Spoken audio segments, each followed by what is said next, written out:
segunda sesión del segundo seminario de Mucaza Banca en la Universidad de León. Como la segunda sesión va a estar dedicada al riesgo de las empresas por una entidad colaboradora que es Abanca, sí que os he mirado ahora, hace un momentín, unos datos que creo que deberíais de conocer, sobre todo la gente más joven, ¿no? Ya que van a ser futuros actuarios, futuros economistas, que es, por ejemplo, el dato del número de empresas que hay en España, ¿no? El último dato actualizado, según el DIRCE del INE, el Directorio de Empresas del INE, en el 2020 eran 3.404.428 empresas, en torno a 3.400.000 empresas hay en España. Pero quería destacaros también la estructura empresarial que hay en España, ¿no? De esos 3.400.000 empresas que hay en España, el 56% no tienen asalariados. Es decir, son empresas sin asalariados. Y luego, el 99% son empresas con menos de 250 empleados, es decir, son pymes. Es decir, que la estructura empresarial de nuestro país es prácticamente una estructura basada en pymes, ¿no? En pequeñas y medianas empresas. Eso es un dato muy importante a la hora de gestionar el riesgo y por eso que como introducción os lo he mirado y quería que lo supierais, ¿no? Y doy paso a Marcos Lamas, que es el director territorial de Abanca en Castilla y León y Asturias, para que presente al ponente e introduzca la sesión. Muchas gracias. Pues muchísimas gracias, Carmen, y muy buenos días a todos y a todas. Bueno, en primer lugar, también daros la bienvenida en nombre de Abanca a esta segunda sesión del segundo seminario Mucaza Banca y agradeceros de verdad, sinceramente, vuestro interés en esta propuesta formativa que hemos organizado en colaboración con el Máster de Ciencias Actuariales y Financieras de la Universidad de León. Y sin más, os presento al ponente de hoy. Mario Rivera Celada es licenciado en Derecho por la Universidad de León y es precisamente con una beca de esta universidad con la que entra en Caixa Galicia allá por 1999, hace 22 años ya. Ha desempeñado diferentes puestos en la red comercial, tanto en la provincia de León como en Sevilla y en Burgos. En 2006 fue nombrado responsable de análisis de la Territorial de León de Caixa Galicia, colaborando desde ese momento con el Departamento de Formación, impartiendo cursos relacionados con el área de riesgos que ha seguido haciendo hasta la fecha. En 2013 se incorpora a Banco Echeverría, formando parte del grupo de integración de la red Nieve Génesis de Abanca, como responsable de análisis y revisión de carteras. Y desde 2014 es coordinador de admisión de riesgos en la territorial de Castilla y León y Asturias de Abanca. Y aunque no le gustará que diga esto, os puedo asegurar que Mario, al que conozco desde hace muchos años, pues es uno de los mejores analistas de riesgos de empresas a nivel nacional y simplemente, bueno, os dejo con él para que os haga pues toda la presentación de lo que nos ha preparado en esta segunda sesión. Así que muchísimas gracias, Mario, todo tuyo. Hola, buenos días a todos, ¿no? Lo primero, agradecer a la Universidad de León que me ha invitado a esto y especialmente a Carmen, ¿no? A este segundo seminario Mucaza Banca, ¿vale? Dentro del Máster Universitario de Ciencias Actuariales y Financieras de la Universidad de León, ¿vale? La verdad es que tenemos una relación ya de largo porque varios de los alumnos son hoy compañeros nuestros, ¿no? Rocío Morala, Óscar Alonso, Roberto Torre, es decir, la verdad es que para nosotros, y además esa gente ha estado precisamente en mi departamento de análisis, compartiendo conocimientos con nosotros y viendo un poco qué es lo que hacemos en nuestro día a día, ¿no? Y la verdad es que son profesionales que dentro de la banca están altamente reconocidos y una vez que además salen después del departamento de riesgos de admisión, muy demandados por el resto de departamentos, ¿no? Para mí la verdad es que es especialmente emotiva esta sesión como exalumno de la Universidad de León, ¿no? Una universidad que la verdad es que cada día yo veo que está saliendo mejor en todos los rankings, incluso ya está catalogada entre las 300 mejores del mundo en ciertas áreas, que además tiene un campus que es una maravilla, concentradito, muy coqueto, ¿no? Y también tiene 2 cafeterías, que alguna vez estuve en esas cafeterías, ¿no? Más de una vez, ¿no? La verdad es que yo creo que la universidad es algo clave para esta ciudad. Tenemos una ciudad que es muy bonita, muy tranquila, pero que le falta juventud y esa juventud nos le da esa universidad, ¿no? Y a ver si pasa esta pandemia porque sí que se echa de menos ese bullicio de la gente joven por las calles y viviendo la vida, ¿no? Más de forma intensa, ¿no? La verdad es que sí que efectivamente cursé la carrera de Derecho, la verdad es que soy un rara avis, ¿vale? Porque siempre me llamaron la atención las matemáticas, la macroeconomía, ¿no? Eran asignaturas que siempre me gustaban y yo la verdad es que a veces me cuestiono por qué hice una cosa u otra, ¿no? Pero la verdad es que al final he hecho un trabajo de autodidáctico, ¿no? Y también es cierto que pasaba mucho tiempo en la Facultad de Económicas, especialmente en las bibliotecas. En eso algo tiene que ver que mi pareja, mi mujer, estudió la de allí, seguramente, por eso he estado mucho allí, ¿no? Disculparme un poco por la voz que tengo hoy, porque las cosas del directo, pues ayer me desperté con un terrible dolor de garganta, ¿no? Entonces, bueno, ya me he hecho el preceptivo test y nada, estoy bien, o sea que todos tranquilos, lo único que espero que no me falle y me aguante esta hora que vamos a tener, ¿no? Quiero, la verdad, aprovechar y saludar a los asistentes de varias localizaciones. Carmen, esto yo veo que es un éxito porque veo inscritos de Salamanca, de Valladolid, de Oviedo, y vamos más allá, ¿no? México, Argentina, Venezuela, ¿no? Brasil, la verdad es que les quiero felicitar, saludar desde aquí y espero que les sea interesante, aunque hay algunos aspectos de lo que vamos a ver que seguramente sean diferentes a sus áreas geográficas, ¿no? La verdad es que yo lo primero que pensé es que creo que como sector financiero al que pertenezco, que con cierta mala fama, ¿no? Yo creo que tenemos que hacer un ejercicio de pensar que nosotros el sector financiero es fundamental en el actual modelo socioeconómico y más en la coyuntura actual, ¿no? Como bien decía la presidenta de la Unión Europea, ¿no? Los bancos tienen que ser más la solución que el problema, ¿no? En el 2008 fuimos un problema, ¿no? Para la sociedad. Yo creo que en esta crisis y hasta el momento, y espero que así siga siendo, estamos siendo una parte de la solución, ¿no? Yo creo que en los peores momentos del COVID del año pasado, ¿no? Se estuvo inyectando liquidez, se estuvo haciendo moratorias en las entidades.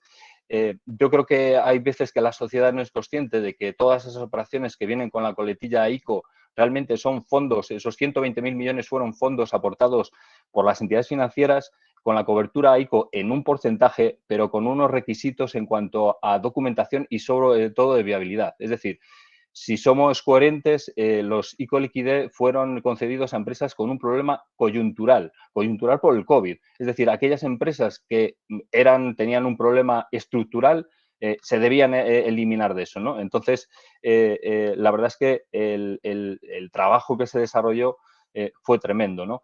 La verdad es que yo cuando me incorporé al departamento de análisis, me incorporé en el 2006, imaginaros lo que vino en el 2007, ¿vale? Se aprenden muchas cosas, ¿no? De los momentos malos se aprende más que a veces de los buenos, ¿no? La verdad es que hoy, gracias a Dios, estamos entre las 10 entidades más grandes de España, tenemos el ratio de mora más bajo, con el 2 y un ratio de cobertura del 83%, ¿no? Sobre los activos dudosos, ¿no? Se han concedido un montón de moratorias, en torno a 1.200 millones de euros a particulares y de momento solo hay mora por un 2%, con lo cual creo que se ha acertado en las medidas tomadas, ¿no?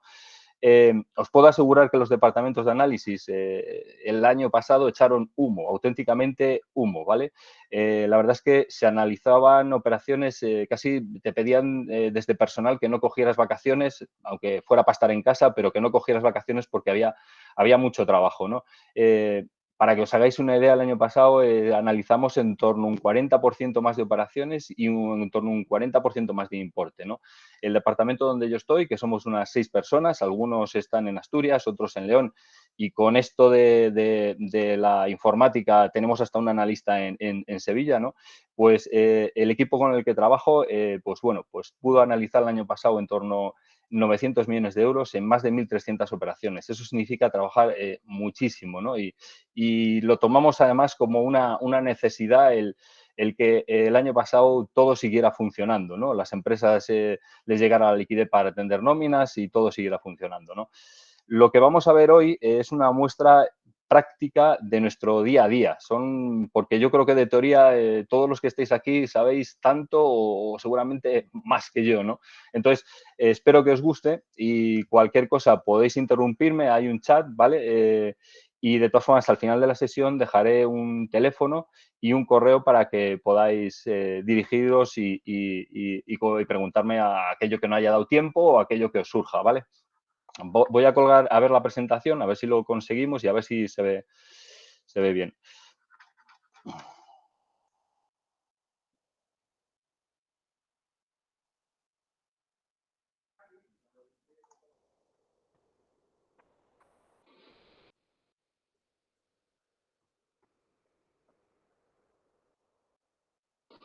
Bueno, lo primero, ¿se ve?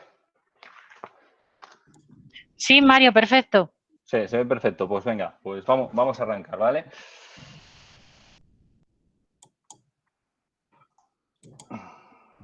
Vamos a empezar con dos artículos de prensa, ¿no? que me llamaron la atención y que son muy recientes, ¿no? El dinero aparcado en la eurozona supera los 4 billones de euros, ¿vale? En marzo del 2020, es decir, antes de que se produjera ya lo que vino, que todos conocemos que vino después, ¿no? Había 1,75 billones de euros en el Banco Central Europeo depositados, ¿vale? ¿Eso qué quiere decir? Que ahora mismo el negocio está inundado de dinero y los bancos ese dinero no son capaces de trasladarlo a préstamos, a llenar los cajeros y que la gente saque el dinero. Es decir, la gente está ahorrando mucho, tenemos poca demanda de crédito y está el T-Litro que se organizó en el 2019 y las medidas para que el año pasado todo funcionara y no hubiera ningún pánico, pues la verdad es que ahora mismo hay un sobrante de dinero, ¿vale? Eso lo tenemos que engarzar, ¿no? Con la escasa rentabilidad de la banca y como dice Moody's, ahora mismo la banca, sabéis que cuando hay un problema de rentabilidad, pues se puede actuar sobre la caja, sobre los costes o sobre los clientes, ¿no? La banca, uno de los problemas que tiene es que tiene que reducir costes porque trabaja con unos márgenes muy pequeños, ¿vale? Y lo que se prevé a corto plazo es que la demanda de crédito va a ser reducida y el contexto de tipos de interés va a seguir siendo bajo, ¿no? Entonces, por eso la banca está haciendo un esfuerzo en percibir ingresos bien por fondos de inversión, bien por seguros, es decir, por los servicios, ¿no? Pero bueno, hasta ahora apenas el 25% de sus ingresos vienen por ahí. Entonces, hay mucha vía de crecimiento, pero sí que es cierto que todavía es solo un 25%. Entonces, por eso vemos un poco para entender el contexto de reestructuraciones, ¿no? Los ingresos en comisiones, pues lo que veis ahí, realmente se está intentando cobrar por servicios porque si no la actividad de intermediación cada día es más ajustada, pero realmente estamos parados ahí en 12.000 millones desde el 2008, ¿no? ¿Por qué una entidad financiera analiza una empresa? Pues hay tres motivos principalmente, ¿no? Y es que un cliente que ya es potencial o bien que ya lo tienes, ¿vale? Y quiere una nueva operación, quiere participar en el capital, es decir, que por ejemplo nosotros estamos en Pescanova y en otras sociedades, ¿no? O se actúa como intermediario de entidades públicas o privadas. La cuestión pues generar ingresos, ¿no? ¿Por qué una empresa no solicita financiación? Pues bien por hacer nuevas inversiones, bien porque quiere aumentar su capacidad, bien porque tiene problemas circunstanciales o estructurales. Ojo aquí, es decir, el año pasado se entiende que dimos financiación para un tema coyuntural, no estructural con los ICOs, ¿vale? Hace falta distinguir eso. Necesidad de ofrecer nuevos servicios a proveedores y clientes, reducir el coste de sus recursos. Por ejemplo, una empresa donde hay veces que hay inversores, pues te confiesa que a los tipos actuales que le sale mejor pedir el dinero al banco que a sus socios que le piden más retorno que el banco, ¿vale? O facilitar la entrada a nuevos mercados, una empresa que se quiere expandir. Hemos visto cómo Mercadona se marcha a Portugal, cómo tenemos aquí ingenierías que se expanden por todo el mundo. Bueno, pues también nos piden financiación, ¿no? Al final, la financiación es un elemento fundamental en el desarrollo de una empresa, ¿vale? por un lado está la empresa que está en el centro y nosotros lo que estaríamos es prestando la financiación y dando servicio, bien a los proveedores de esa empresa, imaginaros líneas de confirming, bien a los clientes, podemos factorizar y consiga flujos de caja a la empresa, bien para adquisición de nuevos activos, o bien prestando, haciendo el servicio de, pues lógicamente, los ficheros de pago nóminas y un montón de temas burocráticos que se quitan de encima, ¿no?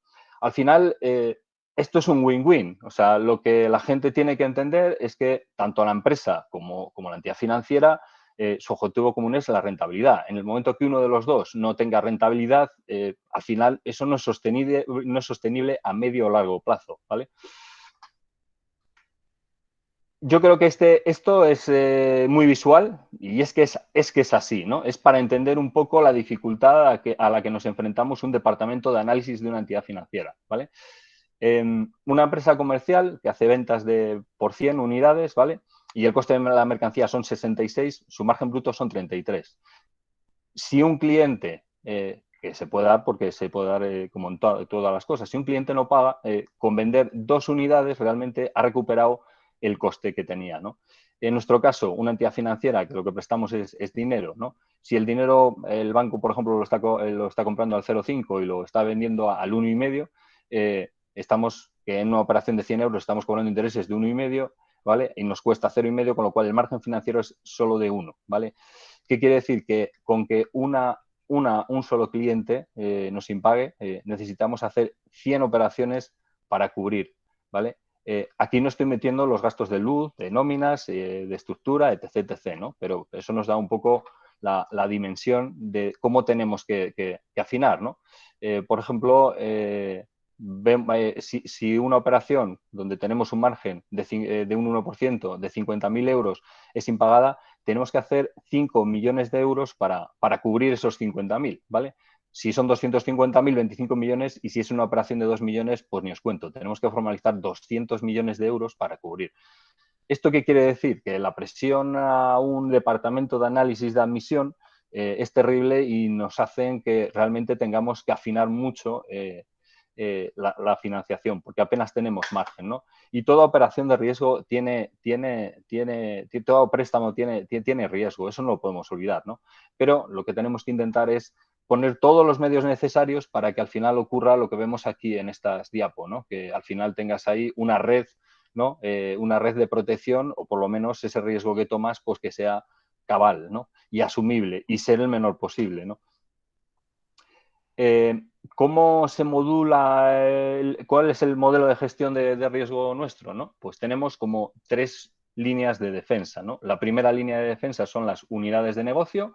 Tenemos el negocio, bueno, España, negocio internacional, de capital y tal. Después, dentro de la primera línea, está crédito, ahí estamos mi equipo, admisión y análisis de riesgo, y además hay un departamento que hace seguimiento también de los clientes, sobre todo cuando nosotros damos la entrada, después le hacen un poco de seguimiento, ¿no? Y esa es la primera línea de defensa, ¿no? Identifican y gestionan en primera instancia, ¿vale? La segunda línea de defensa, pues es la que hace funciones de challenge, ¿vale? Asegura que esos riesgos estén adecuadamente identificados por esa primera línea, ¿vale? Tenemos los de gestión integral de riesgo, gestión de prevención de pérdidas, gestión de continuidad del negocio, procesos y riesgos, cumplimiento normativo, ¿no? Imaginaros que detectan, oye, a nivel global estamos detectando que estamos teniendo problemas en el descuento de facturas, pues entonces hay que avisar a la primera línea, dice, oye, vamos a ver, por facturas a nivel global estamos teniendo un problema, hay que cambiar este producto, hay que rediseñarlo, ¿no? Y ahí también está el cumplimiento normativo, que revisa que se están cumpliendo las normas que establece la actividad, ¿no? Y después la tercera línea de defensa es la auditoría, ¿no? Que es un poco la que controla ya a los anteriores, ¿no? Auditoría informática, servicios centrales, auditoría de red, auditoría a distancia, ¿no? Ese es el modelo un poco de gestión de riesgo nuestro, con 3 líneas de defensa independientemente al control que nos hace el regulador. Es muy importante que veáis que en la primera línea de defensa, si os fijáis, está hecho a propósito, las unidades de negocio están separadas de crédito, ¿vale? ¿Qué quiere decir? Que el propio regulador, el Banco Central Europeo, nos obliga a tener una estructura, y además yo creo que es muy sano, una estructura jerárquica individualizada. Es decir, el equipo de admisión y de seguimiento no depende para nada de la red comercial, ¿vale? Para que haya una independencia al final el objetivo es común, la rentabilidad, pero sí que haya una independencia en la toma de decisiones, ¿vale? El ciclo del riesgo de una operación de activo pues empieza con la preselección, muy importante. Es decir, que tengas a compañeros de red comercial sabiendo dirigirse a clientes que son el objetivo, pues hace que se pierda menos tiempo y además que lo que entre ya tenga una calidad, ¿no? ¿Qué tiene que hacer cuando haya preseleccionado a un cliente? Pues documentar. Si documentamos las operaciones, al final nos permite un mayor conocimiento del cliente y tenemos unos niveles de riesgo que son inferiores, ¿no? Entonces, menos documentación, más riesgo que estás asumiendo de partida. ¿Y con eso qué hacemos? Pues analizamos al cliente, que es lo que hace principalmente mi departamento, ¿sabes? Salvo que detecte que hay un defecto en la documentación y pida comercial documentación, pero analizamos el riesgo aplicando una serie de técnicas, que veremos algunas ahora, ¿no? Y lo que hacemos es ponerlas en conexión con la política, con el apetito de riesgo que tiene definido la entidad, ¿vale? Después está la decisión, ¿no? Nosotros siempre decimos que el riesgo es de quien lo propone y de los que están en la cadena, ¿no? Es decir, porque si una oficina o un gestor dice, bueno, ya me lo aprueba el analista, ya sabrá él lo que ha hecho, ¿no? No, al final el riesgo es de todos, es un objetivo común, ¿no? Y después está la formalización, que es muy importante. De hecho, en la banca, la formalización lo lleva un departamento que depende de admisión, depende de crédito, mejor dicho, ¿vale? ¿Por qué? Porque la instrumentación, una mala instrumentación a veces da problemas en el cobro. Imaginaros un factoring mal notificado, que donde el deudor del factoring pues no desconocía que tuviera que pagar en la cuenta que el cliente tiene abierta aquí, ¿no? Pues al final, si tú has dado una operación porque tiene una garantía y esa garantía no está bien instrumentada, pues puedes tener un problema, ¿no? Después hay que hacer una labor de seguimiento porque realmente el riesgo empieza cuando se concede, hasta entonces no tienes ningún riesgo y entonces hay que hacer un seguimiento continuado de las operaciones, ¿vale? Y después, si hay algún fracaso, esperemos que no, y ya habéis visto que se permiten pocos, pues hay que actuar rápido y sobre todo detectar cuáles son las causas, ¿no? Yo siempre digo que el impago es un efecto, ¿no? Entonces hay que saber dónde está la causa, porque a nuestro cliente le han devuelto a su vez otro cliente, porque nuestro cliente se han confundido en las previsiones, porque nuestro cliente no está atendiendo bien a sus clientes y sus clientes por eso no le atienden en tiempo y forma. Bueno, hay que ver dónde está el problema, porque si no, esa posible reestructuración no la haremos nunca bien, ¿no? Aquí lo que hacemos es, por un lado, se asignan políticas a los clientes, ¿no? Cuando pasa por un departamento de admisión, como en el que trabajo yo, siempre se especifica una política para el cliente, ¿vale? Bien porque sea nuevo, bien porque es la operación. Si el cliente se le quiere cambiar la política por parte de la oficina, pues tiene que hacer un expediente de evaluación y decir por qué, oye, mira, yo creo que este cliente debería estar aquí en este perfil o en este otro perfil, ¿vale? Y además se trabaja con una serie de alertas, de avisos, ¿no? A los gestores, es decir, imaginaros que hay un impago en el sistema, pues inmediatamente se le manda una alerta al gestor, oye, tu cliente sale en el sistema con un impago de un pagaré o con un problema en su CIRBE, ¿vale? Y de esas alertas, pues las hay complementarias que son simplemente informativas o las hay generales, ¿no? Que se solicita que el gestor responda, oye, ya lo sé, le he preguntado, es un problema puntual, me va a acreditar que ya pagó y que lo va a quitar de ahí el RAI, por ejemplo, ¿no? Después hay otra serie de procesos para asignación de políticas, son barridos diarios que nos obliga el Banco Central Europeo, es decir, según unos indicadores de la compañía, si los ratios son muy malos, imaginaros se cargan el sistema que el 2020 perdió un montón de dinero y entró en fondos propios negativos, pues automáticamente se le asigna otra política, ¿no?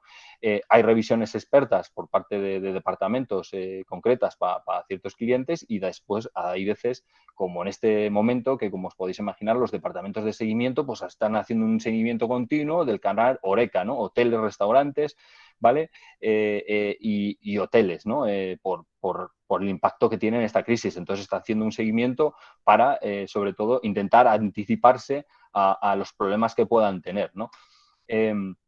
Las políticas de seguimiento, para que veáis, pues son políticas proactivas, es decir, por un lado tenemos clientes preclasificados que los analizamos ya de antemano y la parte comercial se dice, oye, mira, este cliente queremos crecer aquí, estaríamos a gusto hasta aquí, o sea que vete y puedes ir a buscarlo, ¿no?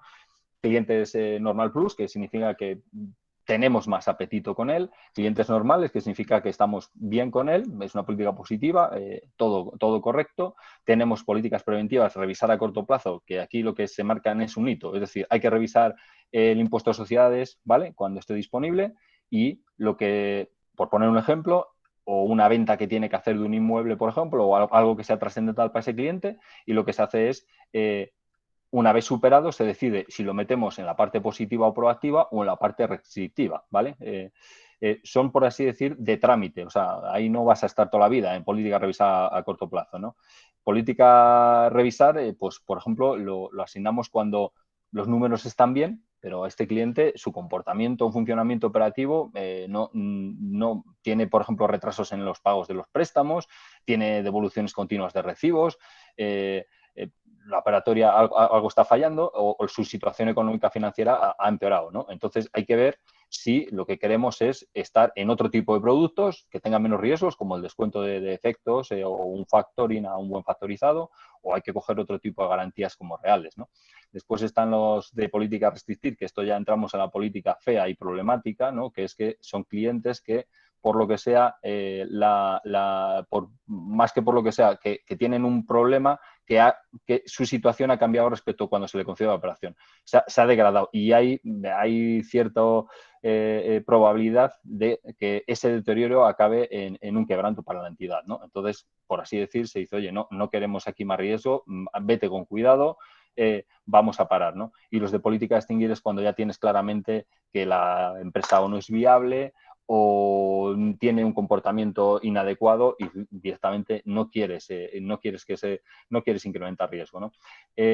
Antes que me saltaba, esto no tiene que ver con la calificación para las provisiones que se hacen ante el Banco Español, el Banco Central Europeo, pero indirectamente sí que está correlacionado. Es decir, la clasificación en un cliente a efectos de provisiones es normal, vigilancia especial o moroso, ¿no? Por poneros un ejemplo, un vigilancia especial es un cliente que a lo mejor tenga un retraso de más de 30 días en el pago. El Banco España te obliga a provisionar un importe, meterlo en vigilancia especial, te dice, oye, cuidado con este cliente, o sea, estás marcando, oye, cuidado con este cliente, vete poniendo ahí algo porque hay alguna probabilidad de que no te pague. Cuando está moroso es ya, oye, este cliente es que hay mucha probabilidad de que no te pague, ¿no? Entonces ya lo pones en moroso, ¿no? Y entonces lo que sí que coinciden es que generalmente cuando tú tienes una política asignada al cliente de preclasificado, normal plus o normal, pues lo normal es que ese sea un cliente que a efectos de provisiones sea normal, ¿no? Y el resto de políticas, las de reposicionar, restringir y extinguir, es donde están los vigilancia especial y es donde están los morosos, ¿no? ¿Cómo conseguir financiación? ¿Qué financiación necesita mi empresa? Si no, pues lo primero que hay que saber es el importe, el plazo, la modalidad que voy a utilizar, a qué precio y con qué garantías, ¿no? La información es la clave de todo negocio para lo que hablábamos antes, ¿no? Tener una red de protección adecuada.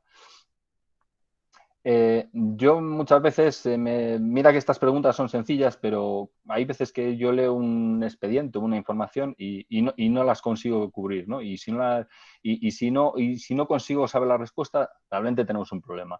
Toda operación tenemos que tener muy claro quién es el que la pide, qué es lo que quiere, para qué lo quiere, cómo lo va a pagar y qué garantía me ofrece. El cómo lo va a pagar, si os fijáis, está en rojo. ¿Por qué? Porque es la clave, es decir, la capacidad de pago. Por garantías no se dan operaciones. La garantía es siempre complementaria a la capacidad de pago. El objetivo sobre la información de la empresa, cuando tenga un objetivo que es el conocimiento general del cliente y su entorno, pues lo que tengo que hacer es que la información a obtener es CIF, razón social, domicilio social, el capital social, accionistas, distribución, centros de producción, la organización, qué estructura tiene, su actividad, sector, productos, clientes, ¿no? ¿Con qué documentación?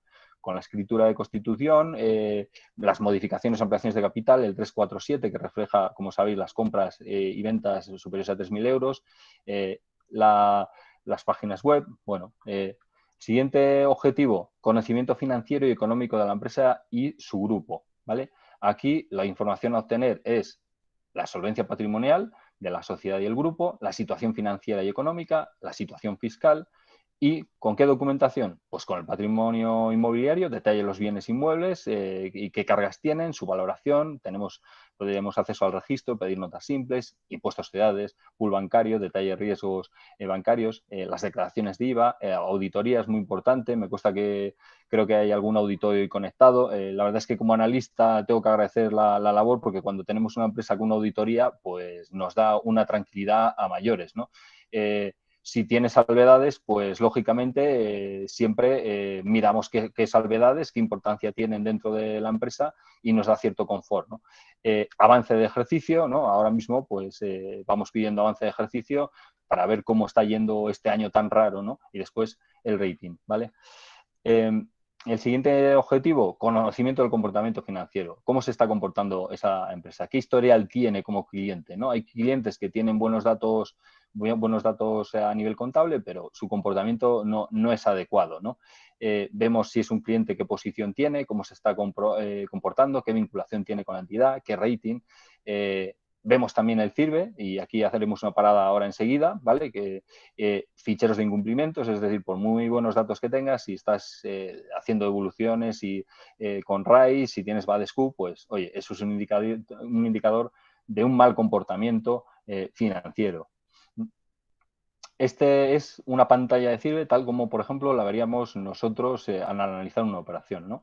El CIRBE es la central de información de riesgos del Banco de España, ¿vale? Recoge el historial crediticio de las personas físicas y jurídicas y ahí se declaran riesgos directos con residentes por importe igual o superior a 9.000 dentro de una entidad. Es decir, si un cliente tuviera 6.000, 6.000, 6.000 en varios bancos, no aparece, ¿eh? No os aprendáis el truco porque a nosotros nos fastidia bastante, ¿vale? En el conjunto de negocios de España, como decíamos, o de más de 60.000 euros cuando es en otro país. Para los no residentes, la obligación de declarar es a partir de 300.000 euros, ¿vale? ¿Qué información nos da CIRBE? Y además es una información que es por meses y podemos ver la evolución. Pues por un lado el riesgo directo, es decir, aquellas posiciones en las que interviene directamente el cliente que nos está pidiendo la operación. El riesgo indirecto muestra la posición global de operaciones que está avalando, por ejemplo, a una empresa del grupo. A lo mejor el cliente nuestro tiene una posición cómoda, pero está avalando muchas operaciones, con lo cual pues es una debilidad, puede ser una debilidad. El riesgo de firma, ¿vale? La verdad es que esto es una novedad relativamente reciente que muestra la posición del cliente no porque él tenga riesgo en el sistema en sí, sino que está subiendo riesgo de firma por papel aceptado que ha descontado un tercero, ¿vale? Además de eso, recibimos información como la garantía, es decir, si el préstamo es con garantía al préstamo o la operación que sea es con garantía personal, ¿vale? Y que o es con garantía hipotecaria, pinoraticia y además el grado de cobertura, ¿vale? Si cubre el principal o el dispuesto y el disponible, bueno, también si tiene otras garantías, por ejemplo, ahora ya salen las garantías prestadas por el aval de ICO, ¿vale? G01, o sale SGR, Sociedades de Garantías Recíprocas, o simplemente que hay otras garantías, con lo cual sabes que esa operación alguien la está avalando, ¿vale? También nos da información sobre el crédito comercial y hay dos tipos, crédito comercial con recurso, ¿vale? Que es el crédito, el descuento de papel y factoring con recursos y otros, ¿vale? El crédito comercial que no tiene recurso, que es el crédito comercial sin recurso, confirming y factoring sin recurso, ¿vale?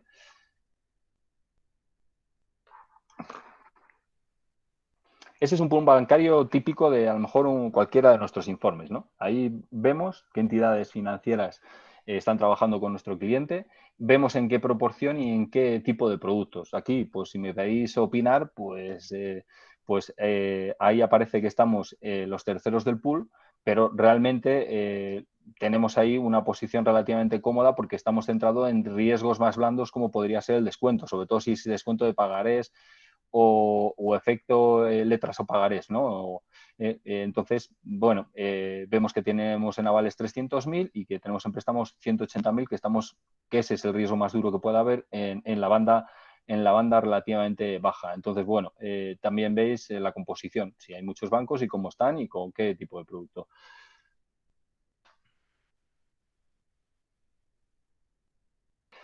Bueno, pues entramos ya en el objetivo de definir y concretar la operación, ¿no? Importe, plazo, precio, destino y garantías, ¿vale? Muy importante, justificar la inversión. Tengo que saber dónde va el dinero. Y además es que es una obligación como entidad financiera por un tema de blanqueo de capitales. Yo, estas operaciones que te piden, no, lo pide el cliente porque no sabe que, bueno, hombre, si es un cliente de toda la vida a lo mejor, pero un cliente nuevo, tengo que saber dónde va el dinero, ¿no? Los fondos entregados, ¿no? Pedimos factura, pedimos tasación o dependiendo de la operación que sea, un contrato, si lo que voy a financiar es un contrato de import-export, por ejemplo, facturas, pagarés, letras, pagos domiciliados, recibos, ¿no? Es un poco valorar ya con todo lo anterior el riesgo, ¿no? Y entonces ver qué hacemos con la operación. Los tipos de análisis con los que trabajamos, más o menos las dos partes en que se compone cualquier análisis cualitativo y análisis cuantitativo, ¿vale? El análisis cuantitativo además se divide a su vez en dos, el automático y el individualizado, ¿vale? Lo importante, conocer el cliente y su entorno. El análisis cualitativo siempre se centra más en aspectos más subjetivos y el análisis cuantitativo en objetivos, son más números, ¿no? Esto es lo que hay y juntamos los dos, ¿no? Y vemos qué es lo que queremos hacer, ¿no? El cualitativo, que tiene un aspecto mucho más subjetivo, ¿no? Lo que vemos es, por ejemplo, el tema operativo, qué tipo de empresa es, si es privada, si es pública, es grande, mediana, ¿no? Organizativo, dónde está localizada, dónde tiene las factorías, porque a lo mejor tiene las factorías en un país que está teniendo problemas, los empleados que tiene, el número de empleados, ¿vale? Estratégico, en qué sector está, si está en un sector pues delicado como podría ser ahora el canal Horeca, agencias de viajes, ¿no? O está en un sector que realmente está tirando para arriba, ¿no?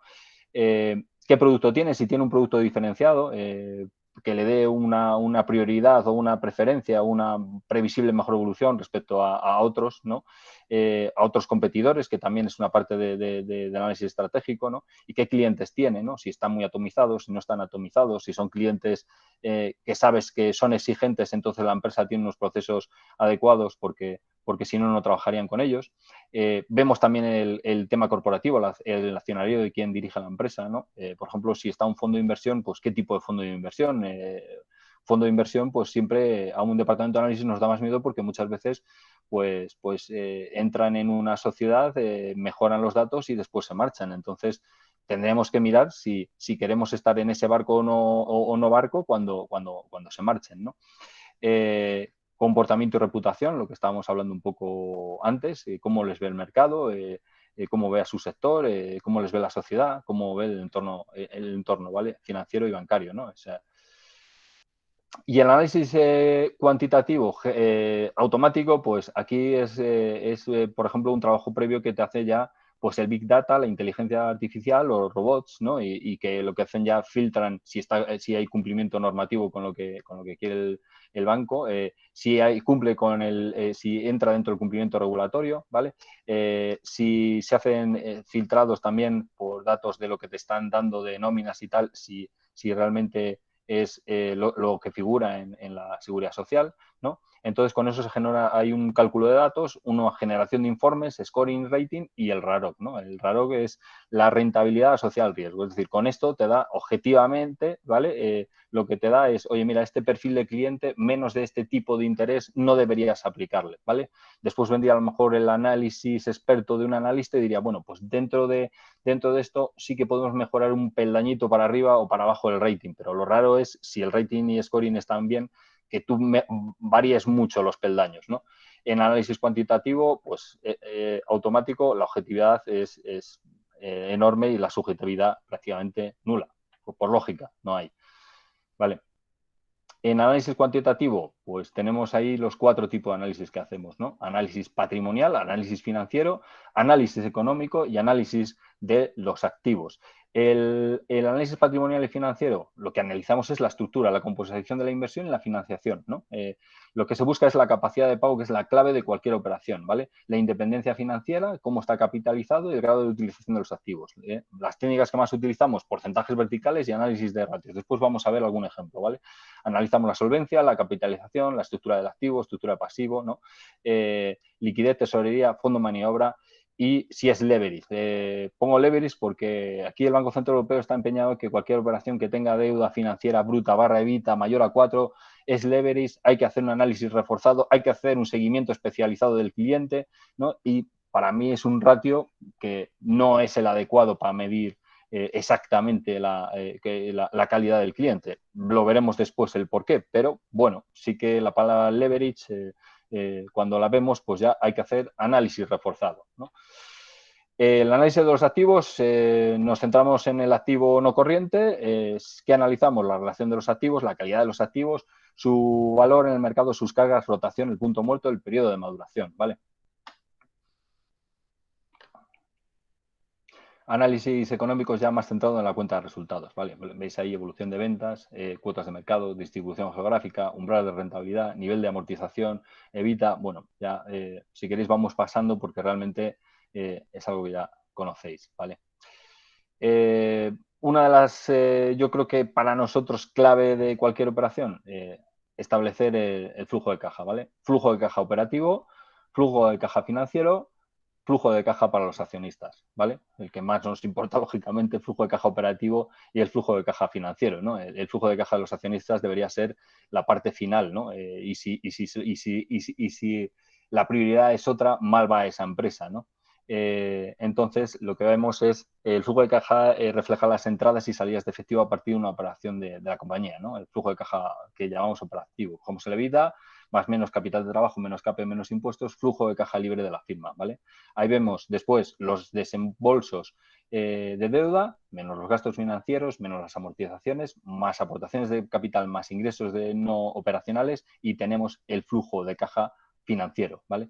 Flujo de caja después del servicio de la deuda, pues después de que hemos pagado la deuda, después de qué tal, sumamos la caja inicial y ahí tenemos el flujo de caja para los accionistas, bien para dividendo o bien para incidentes de liquidez y lo que nos queda al final es la caja final, es decir, lo que ha quedado después de todo lo anterior, ¿vale?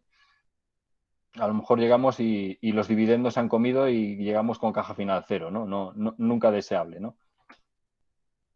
De un vistazo muy rápido. Bueno, estos son ratios así un poco que manejamos a veces nosotros en la cabeza, pero los ratios, nunca olvidéis que son ratios. Son siempre relativos, dependen del sector, depende del tipo de cliente, del mercado donde se mueve, del punto de vida en el que se desarrolla la empresa. No es lo mismo una empresa que acaba de nacer que una empresa que lleve 20 años, ¿no? Entonces, veis ahí cómo vamos calificando de muy buenas, regulares y malas, ¿no? En función de los fondos propios, del exigible bancario, de los gastos financieros, de los gastos de personal, de los resultados, del cash flow, ¿no? Y vemos, por ejemplo, el exigible contando riesgo financiero más leasing partido por cash flow, pues si lo paga en menos de 3 años, pues es una empresa, por poner un ejemplo, sería aceptable, ¿no? Si lo paga en menos de 2 sería buena y si lo paga en 1, pues ya maravilloso, ¿no? Realmente, por ejemplo, ¿qué ocurre? Que esto con el COVID pues se ha escacharrado un poco todo esto, ¿no?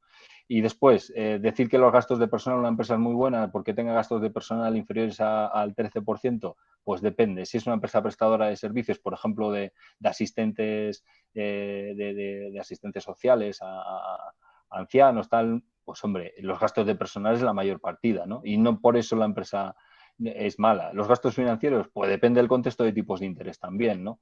Y depende si la empresa está haciendo fuertes inversiones, de si simplemente está funcionando con inmuebles o tal que ya tenía y no está invirtiendo, ¿no? Entonces, bueno, siempre relativo los ratios, ¿no? El resultado del análisis, pues conocer al cliente, conocimiento financiero y económico, ¿vale? Comportamiento financiero, detallar la operación, valorar el riesgo y con eso decidir si queremos dar o no queremos dar la operación, ¿vale? Lo más importante, y esto no me cansaré nunca de decirlo, la capacidad de pago. Por mucho que digan, las operaciones no se dan por garantías. Los bancos somos muy malas inmobiliarias, ¿vale? Por ejemplo. Entonces, los bancos prestan dinero y quieren dinero, punto. El resto hay que olvidarlo. Solo si vemos ciertas debilidades, pues metemos garantías adicionales, ¿no? Pero es por un tema de recuperabilidad de los importes debidos, no porque la operación sea ya interesante por eso, ¿no? Entonces ahí miramos si queremos avalistas, si queremos meter garantías reales o hacer un leasing, mejor que un préstamo normal para financiar un camión, Pinoraciones, hipotecas, prendas, ¿vale? Garantías documentarias, pues eso, si solo decidimos estar en descuento, en créditos documentarios, pinorar contratos, ¿vale? El objetivo, pues que todo se desarrolle con normalidad, ¿no? Me gustó este cuadro de Oliot Amat porque la verdad es que aquí se ve en los diferentes tipos de análisis cómo podemos encontrar una debilidad y las medidas correctoras, ¿no? Bueno, le echamos un vistazo ahí muy rápido, ¿no? Por ejemplo, si una empresa tiene un problema legal, pues que haya tensiones entre los propietarios, pues lo suyo sería medidas correctoras, negociar y eliminar tensiones. Bueno, la verdad es que este cuadro me resultó bastante interesante la primera vez que lo vi, ¿no? Y ahora entramos un poco en la fase de temas de prácticos, ¿no? De cosas que vemos en nuestro día a día, ¿no? Vamos a empezar un poco por algo muy sencillo, como es una empresa promotora, ¿no? Aquí tenéis un balance típico de una empresa promotora NewCo, es decir, una sociedad casi que se constituye solo para hacer promociones y no tiene muchas cosas más, ¿no? En esta, pues bueno, lo típico de las promotoras es activo no corriente prácticamente nulo, ¿vale? Y su solvencia está en las existencias. Por eso es muy importante saber qué tipo de suelo tiene, el grado de ejecución de la obra y el grado de ventas. Esa es la clave, ¿no? Porque si vamos a cuentas resultados, pues es siempre atípica. Es decir, un año no ingresa nada, otro vende e ingresa un montón y el otro es un año intermedio si le ha quedado un pico de la promoción o no y da pérdidas, ¿no? Entonces, si vamos a los ratios de capacidad de pago, pues no hay nadie que sea capaz de buscar, salvo que sea una constructora muy grande y tenga ya más o menos que un año entrega unas y otro otras, pues nada, en esta que podemos ver así muy rápido, pues que las existencias están creciendo, aparentemente la obra va para adelante, ¿vale? Tiene una posición de efectivo relativamente cómoda, el exigible bancario está creciendo porque está realizando la obra, ¿vale? Y no apenas tiene ingresos y tiene un EBITDA lógicamente negativo, ¿no? Entonces, aquí no es relevante tanto la cuenta de resultados como saber en qué punto está la promoción en sí, ¿no? Si vamos a la deuda financiera, pues lógicamente está toda metida en el exigible bancario a largo, ¿no? Y lo dicho, los ratios aquí, solo van a ser buenos, o sea, un año vas a tener una deuda financiera neta barra EBITDA de 163 y al año siguiente de menos 1,7, ¿no? Una empresa, por ejemplo, cárnica, ¿no? La verdad es que yo todo lo que os estoy enseñando son casos reales un poco retocados, ¿no?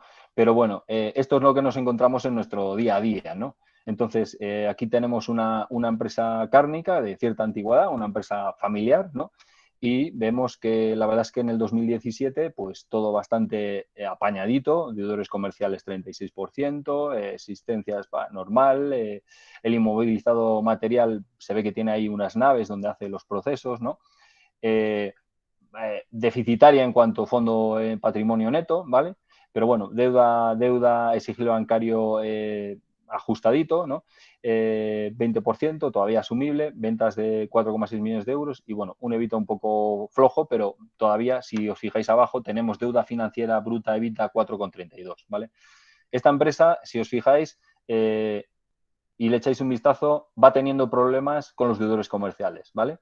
Aquí algo pasa en el 2018, que los deudores comerciales crecen de forma muy abultada, pasan de 736.000 euros a 1.361.000, ¿vale? Y en cambio las ventas tampoco es que crezcan tanto, ¿no? Entonces, mala noticia y además empieza a tirar de más deuda financiera. En el 2019 ya se produce, lógicamente, el momento en que tiene un problema grave con más de un cliente gordo, además, y vemos que la solvencia la está declarando toda en deudores comerciales, ¿vale? Prácticamente el 68% de sus activos están metidos ahí, ¿vale? Y está tirando deuda financiera para tapar eso. Las ventas crecen, pero tampoco una barbaridad, y su EBITDA ya es insuficiente para la deuda que está asumiendo. Ya nos vamos a grados de apalancamiento importantes y deuda financiera bruta de 12,44, ¿vale? En el 2020, pues claro, sale al mercado, todavía no ha presentado datos oficiales, vemos que el inmovilizado material y las existencias están sin regularizar, con lo cual pongámoslo todo en cautela. Y lo que vemos es que los deudores comerciales, pese a que la facturación está cayendo un 18% en el 2020, ¿vale? Los deudores comerciales están en 2,3.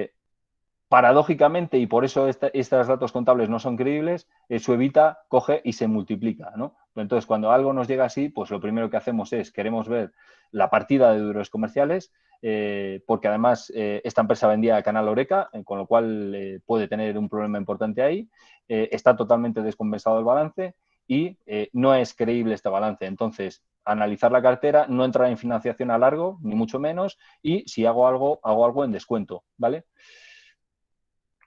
Aquí tenemos por ejemplo, una comercializadora con visos de patrimonial, ¿vale? Aquí tenemos una empresa que se dedica al tema de los tornillos y las tuercas que trae de China y diferente material que trae de China, ¿no?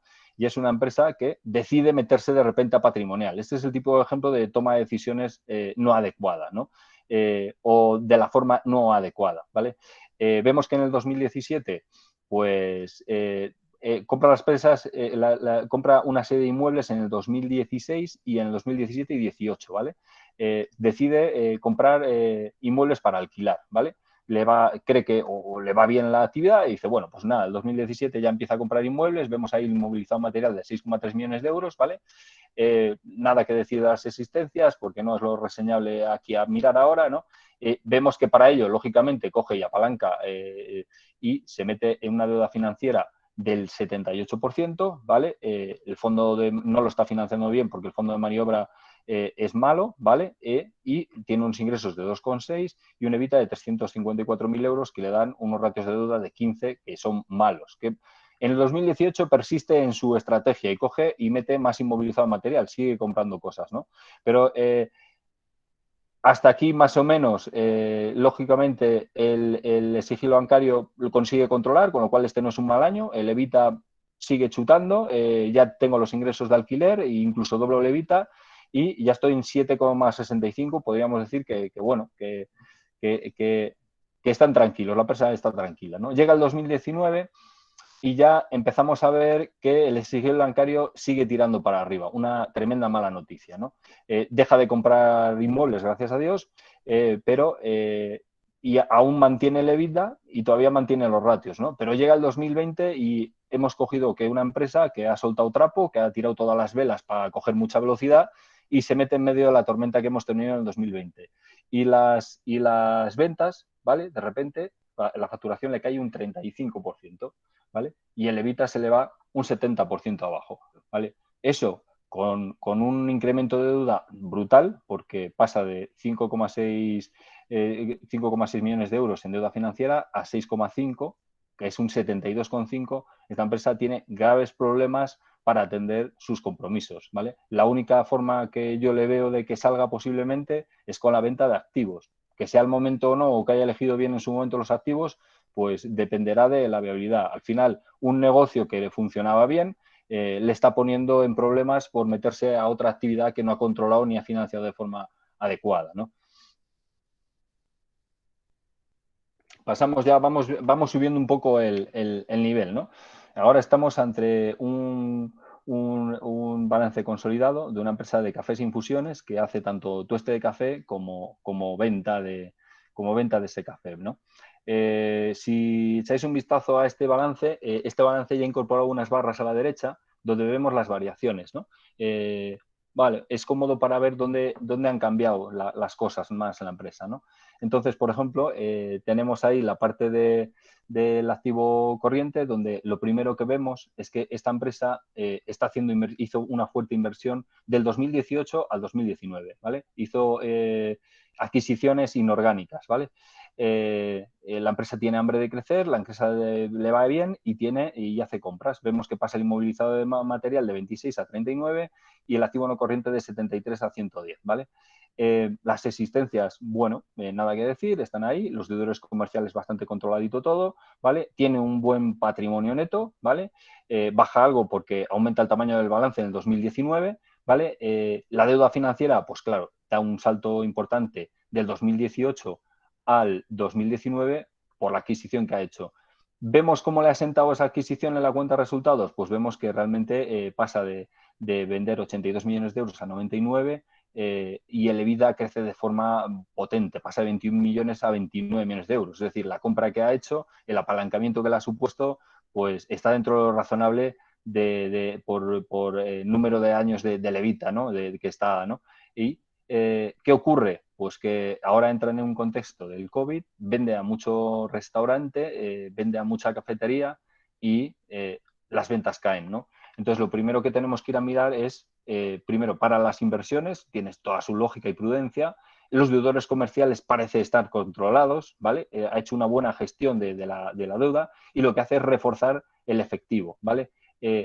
Su deuda financiera para, ¿vale? La para, es decir, habrá hecho operaciones, seguramente veamos después que ha pasado operaciones de corto a largo, ¿vale? Tiene sentido y prudencia, ¿vale?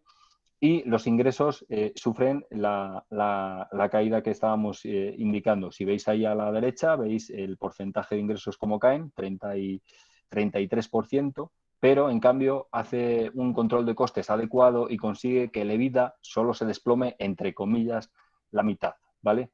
Esta empresa, pues bueno, tiene una ventaja, que es que maneja unos márgenes tan buenos que se puede permitir una caída de EBITDA a la mitad, no tener y una caída de ventas tan brutal, y aún así pues poder seguir funcionando, ¿vale?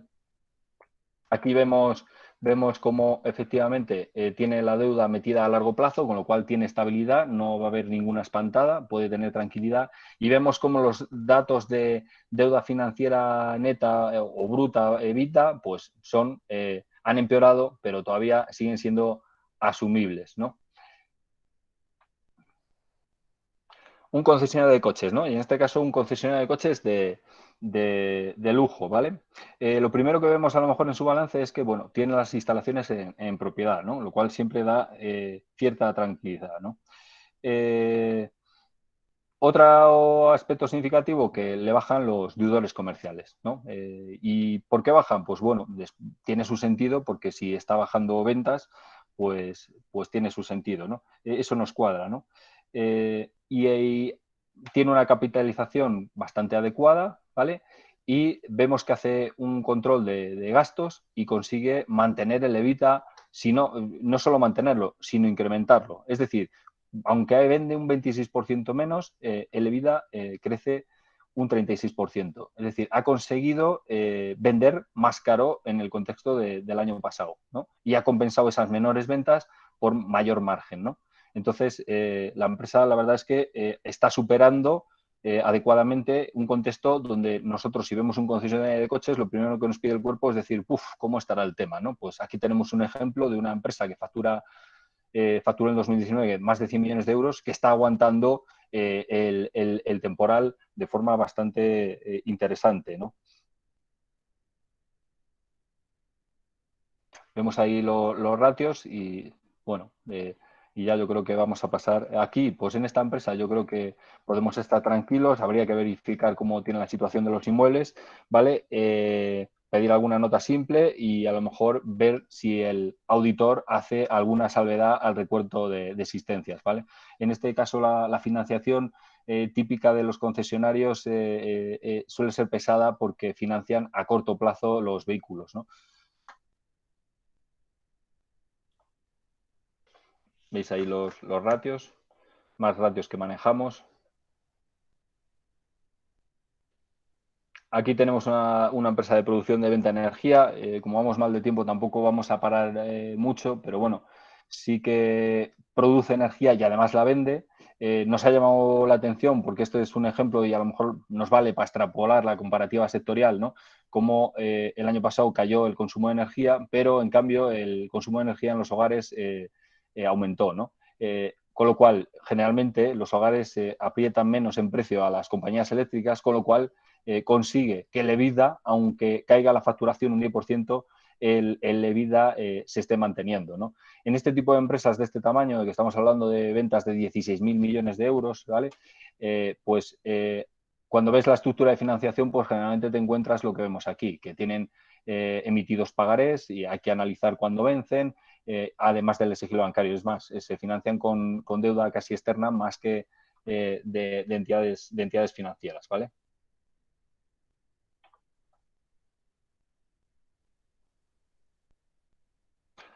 Ahora pasamos a a una ingeniería, ¿vale?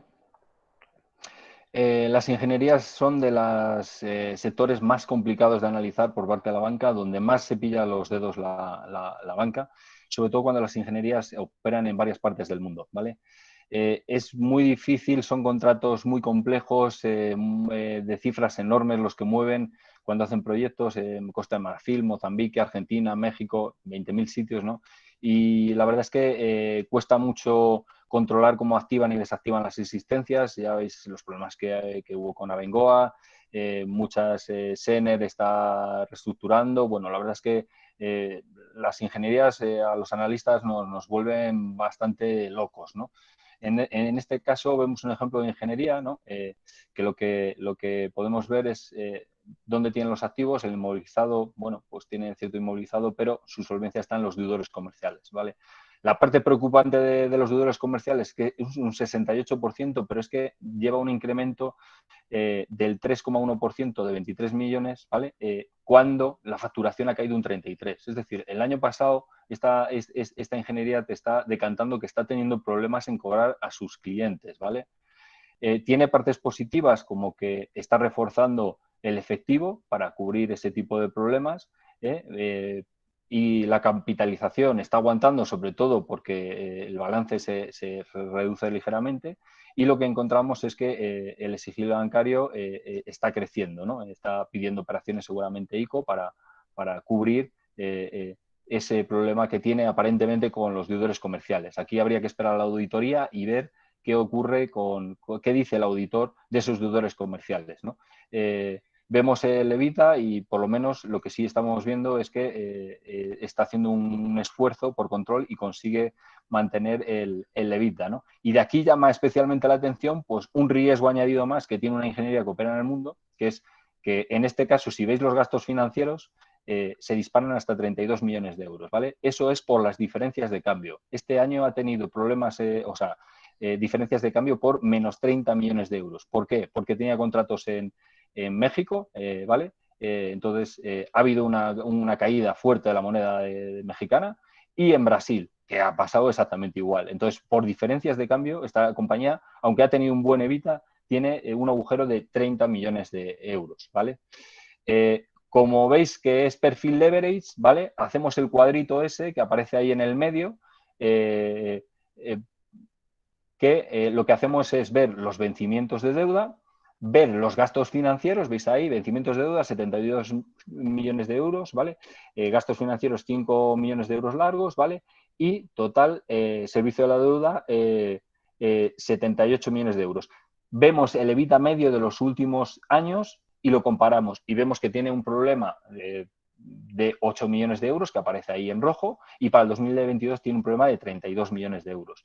¿Cómo compensar ese problema? Pues la empresa tiene previsto hacer la venta de activos, que tiene activos para vender, y además recordar que la empresa se había reforzado con efectivo y otros, que vemos que tiene 162 millones de euros, ¿vale? Entonces, esta empresa es para ir viendo la auditoría en junio, si tenemos en junio auditoría, para ver hasta dónde tiene el problema en los deudores comerciales, o son problemas pasajeros que el auditor estima que va a hacer un análisis profundo y forense que va a cobrar. Entonces nos quedamos más tranquilos, ver cómo evoluciona el 2021 y ver la cartera de obra que tiene, ¿vale?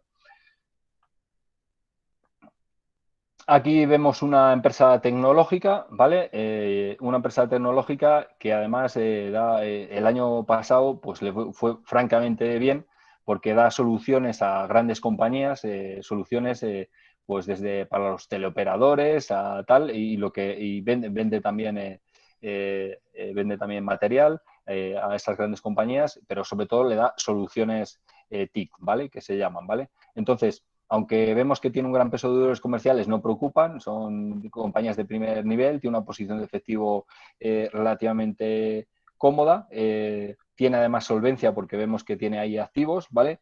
Y lo que sobre todo demuestra es una fortaleza y adaptación a la situación actual, con un EBITDA que no solo se mantiene, sino que se incrementa pese a que baja un poquito los ingresos, ¿no? Entonces, esta compañía está francamente saneada y tiene unos ratios envidiables. Si cogemos y vamos y vemos el comportamiento de los gastos de explotación, pues bueno, suben ligeramente, pero vemos que, por ejemplo, el test ácido lo supera de forma, si es preocupante cuando no es mayor a 1 y tiene 1,7, los ratios de liquidez óptimos, liquidez inmediata buenísima y todo ok, ¿no? Según su balance, y además si conoces cómo funciona la compañía, pues y qué sector está, pues ya lo tienes todo cuadrado, tranquilidad absoluta ahí, ¿no? Aquí vemos una cooperativa. Las cooperativas tienen una particularidad especial, que es que no se centran tanto en el beneficio porque se centran más en el retorno cooperativo. Pero bueno, esta cooperativa, lo primero que podemos ver es que sí que es verdad que el inmovilizado material ha hecho inversiones, ¿vale? Seguramente vende leche y ha cambiado la fábrica, ha cambiado algo. ¿Y cómo se produce eso? Pues bueno, realmente lo que hace es aumenta el endeudamiento, ¿no?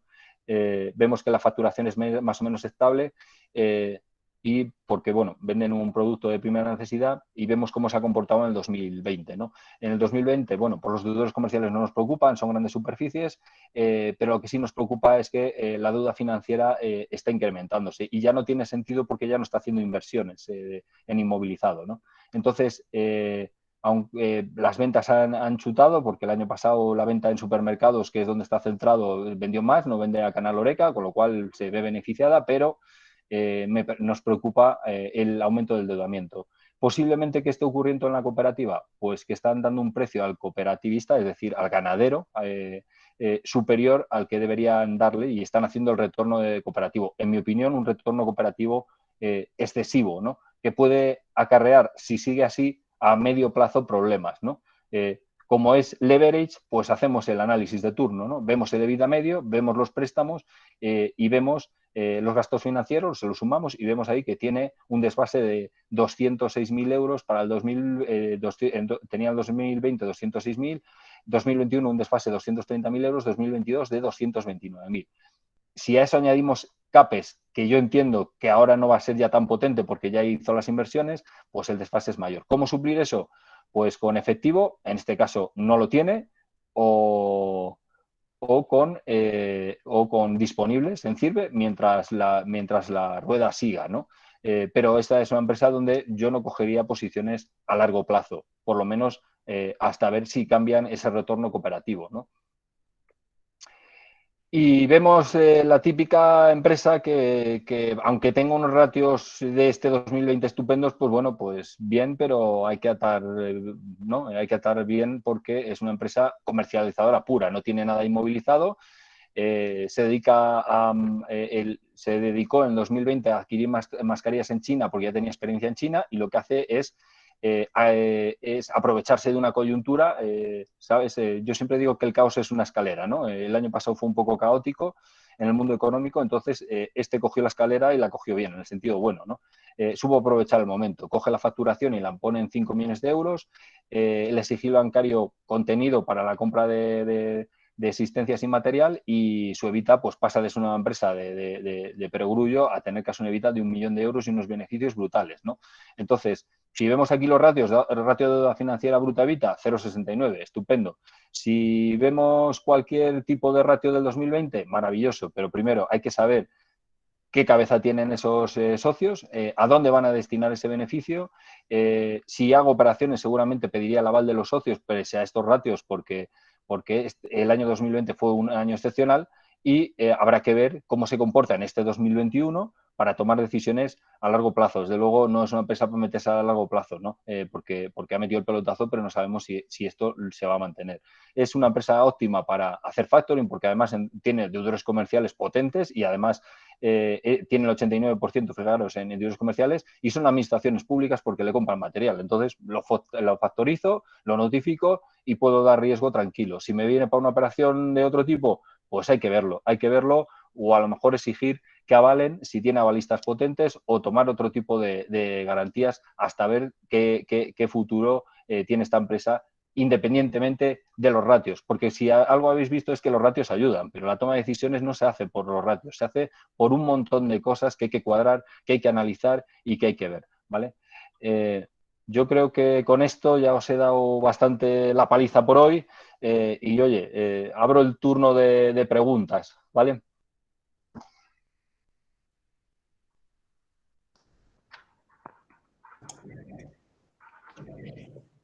Muchas gracias, Mario, por tu exposición. La verdad es que es un orgullo para los profesores. Es un orgullo para los profesores ver exalumnos de la Universidad de León que hayan llegado a este nivel, ¿no? Y que nos expongan también sus experiencias profesionales que sirven de ejemplo, ¿no? Para nuestros estudiantes. Yo creo que ha estado muy claro, muy didáctico, nos has puesto casos muy diferentes de valoración de riesgos y bueno, estaba mirando el chat y la gente parece que no se lanza a preguntar, ¿no? La gente aquí en León, a los alumnos para obligarles a preguntar hay que sacarles a la pizarra, ¿eh? Hay que sacarles a la pizarra porque no paran. Hola, buenos días. Sí, buenos días. Buenos días. Mira, mi nombre es María y estoy en el MUCAF, aquí en León, y quería haceros una consulta. Ya se empieza a rumorear que cuando se acabe la crisis esta, como la gente efectivamente no está pidiendo préstamos y hay mucho ahorrador, que pudiera ser que hubiera otra crisis o otro riesgo porque la gente va a empezar a comprar compulsivamente y no se van a poder sujetar los tipos de interés porque también hay préstamos y entonces hay un problema. A ver si vosotros me podríais decir algo. Gracias.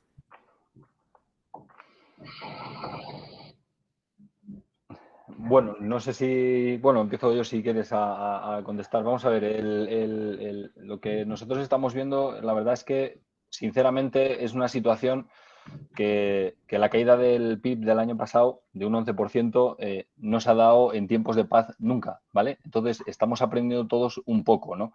Yo personalmente creo que las medidas tomadas han sido adecuadas para mitigar el impacto, ¿no? Desde luego, la salida de la crisis, el Fondo Monetario Internacional o diferentes instituciones están hablando que la salida de la crisis será para más bien el 2023, ¿no?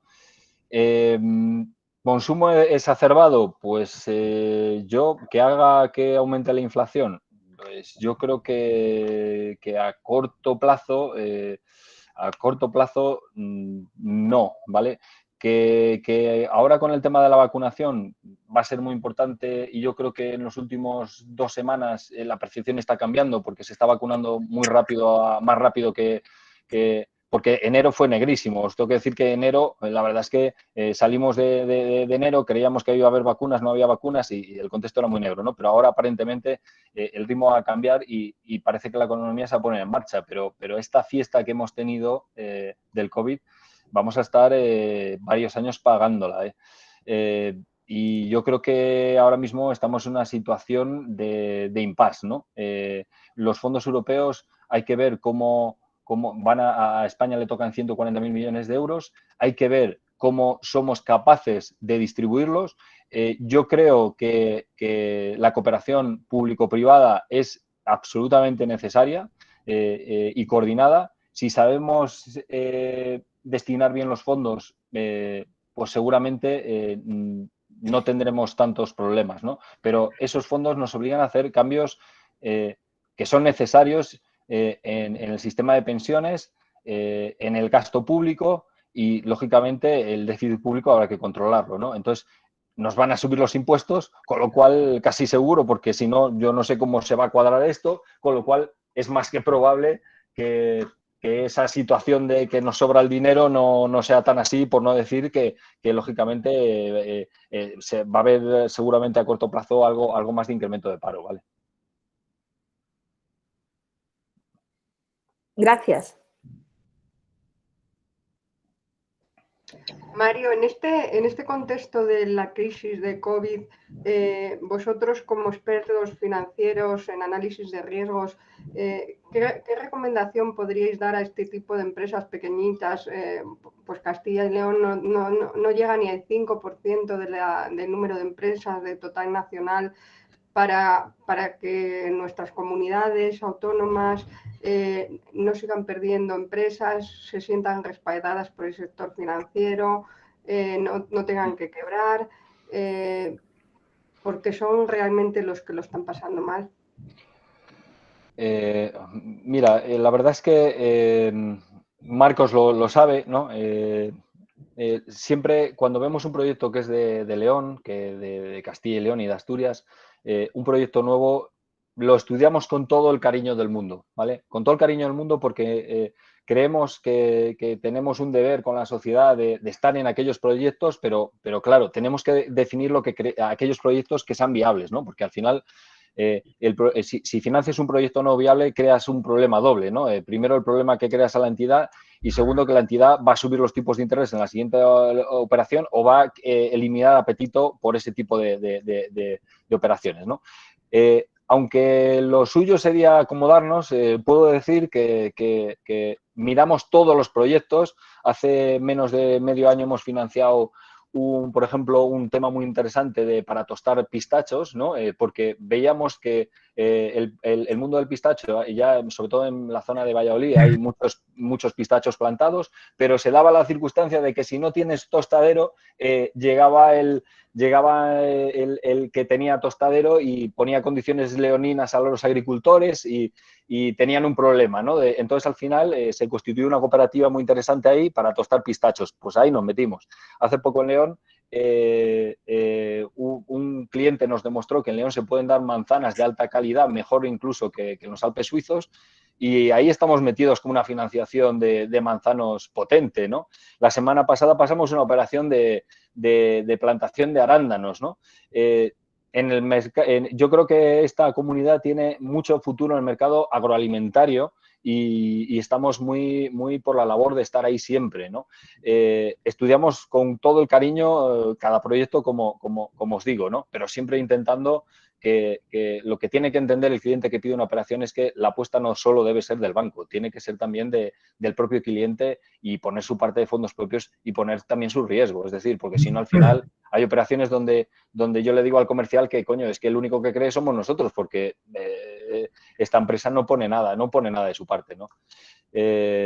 Somos una potencia por el agua, esta provincia, en León, por ejemplo, y tenemos que aprovecharla. En Asturias tienen el mar, tienen otras cosas, ¿no? Cada uno tiene su cosa, pero como entidad financiera creemos que tenemos que estudiar cada proyecto, aunque lo fácil es acomodarse, estudiar lo que ya conoces y tal, ¿no? Pero necesitamos de entre todos poner nuestro granito de arena para que la gente joven además tenga un futuro aquí. Porque yo vivo aquí, he tenido la suerte de vivir aquí, se vive muy bien, pero tenemos un problema de empleo y tenemos un problema de retención de talento de la gente joven, ¿vale? Y tenemos que tirar todos por ello. Muchas gracias, Mario. La verdad es que yo creo, os conozco bien desde que ya cuando erais Caixa Galicia hace muchísimos años y yo creo que sois una entidad ejemplar porque siempre habéis apoyado todo tipo de sectores de la provincia, de otras provincias, del deporte, de la educación. En la universidad siempre habéis estado ultra volcados.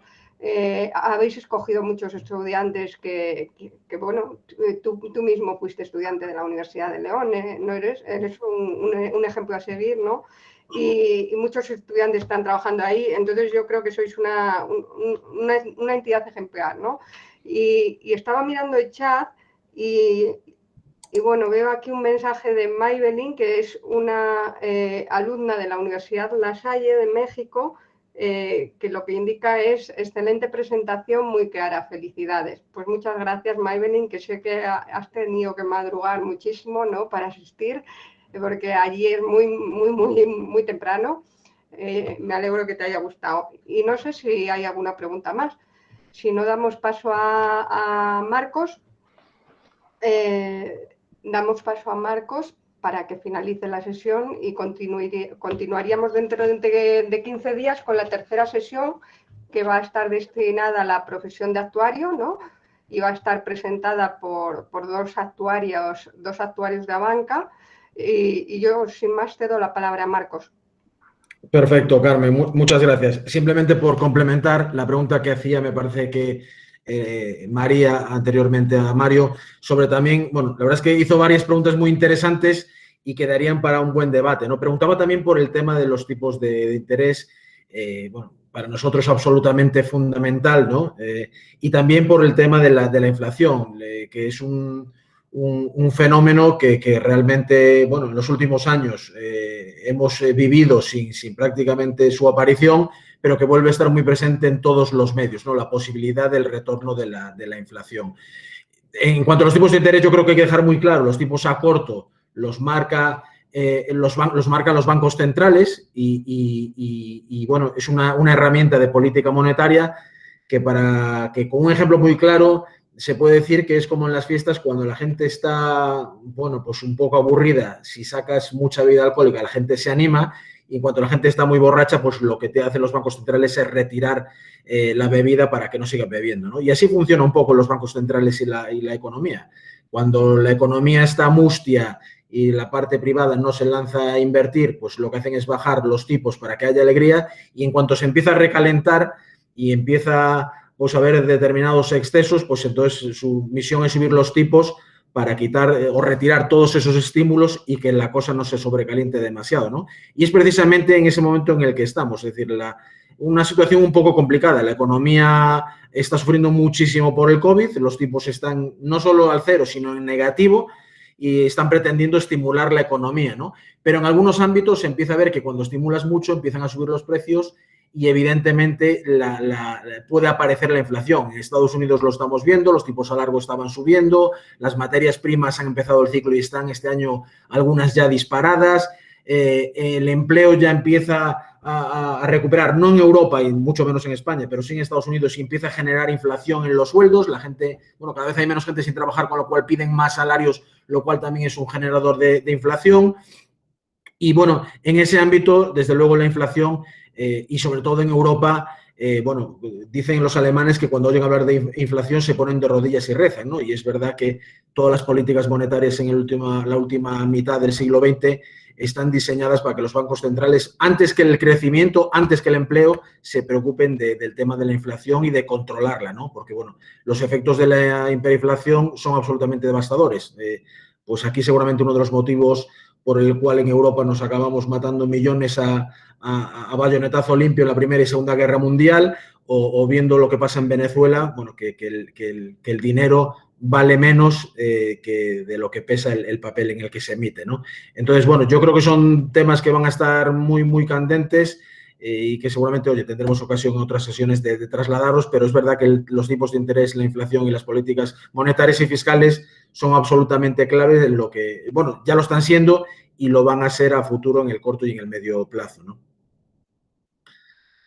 Y nada más, oye, la verdad es que creo que ha sido una sesión muy práctica, que les puede venir muy bien esta visión práctica y complementar las visiones teóricas que ven perfectamente desde el propio MUCAF y desde la propia Facultad de Económicas y Empresariales en la Universidad de León y que espero que haya sido de muchísima utilidad para todos vosotros y que, por supuesto, como, bueno, lo visteis ahí que Mario colgó su email y su teléfono, cualquier duda que tengáis en cualquier aspecto de toda la presentación o de cualquier otro, que por supuesto a través de Carmen otra vez, contactando con nosotros directamente, que por supuesto Abanca está a vuestra disposición para absolutamente lo que necesitéis. Agradecerte, Carmen, a ti una vez más y por supuesto agradecer también a Mario su excelente presentación.